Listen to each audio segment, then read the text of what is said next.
अपने सामने 40वीं नंबर गाथा है। इससे पहली गाथा से यह तीसरा अधिकार प्रारंभ हुआ था।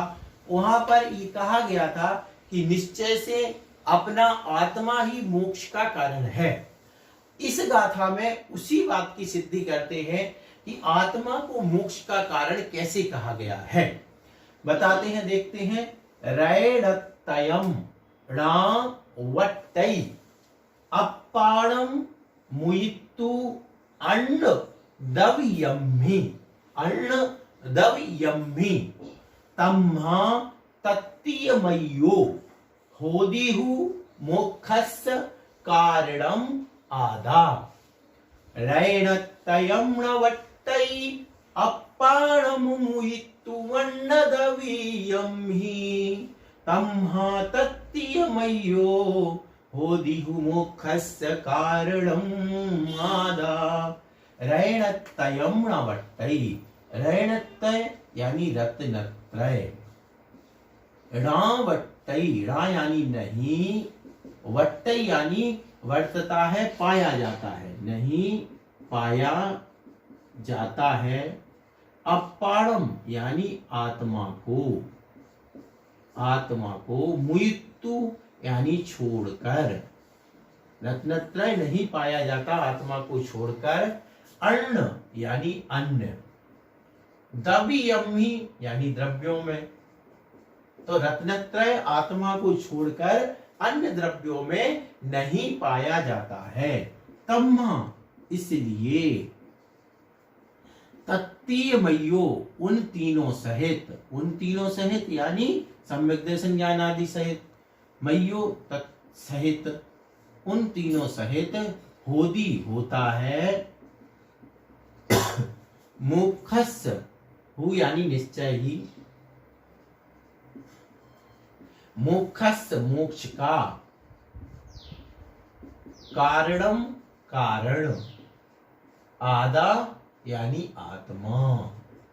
इसलिए निश्चय ही मोक्ष का कारण आत्मा ही होता है।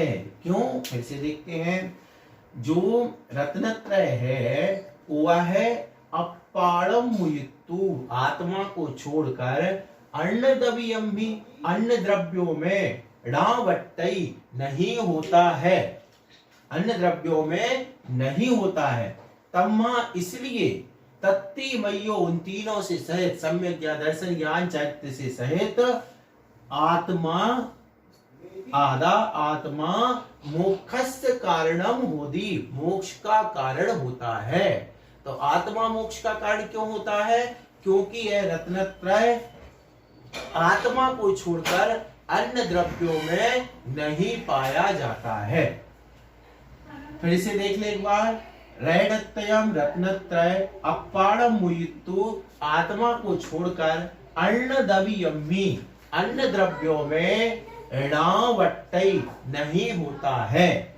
इसलिए तत्तीमय्यो उन तीनों से सहित, आदा आत्मा मोक्षस्य कारणम होदी मोक्ष का कारण होता है। बहुत सरल और स्पष्ट रूप से यहाँ पे ये कारण बताया गया है कि आत्मा मोक्ष का कारण कैसे होता है।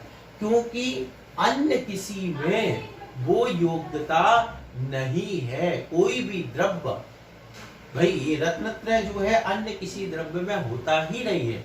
इसलिए यह आत्मा ही हमारा मोक्ष का कारण है निश्चय से।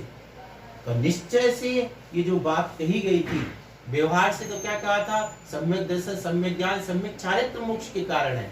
लेकिन निश्चय से यह हमारा आत्मा ही मोक्ष का कारण है। उसका कारण क्या है? क्योंकि रत्नत्रय आत्मा को छोड़कर अन्य द्रव्यों में नहीं पाया जाता है। इसलिए निश्चय ही यह आत्मा ही मोक्ष का कारण है, ऐसा जानना चाहिए। बहुत सरल और स्पष्ट यह गाथा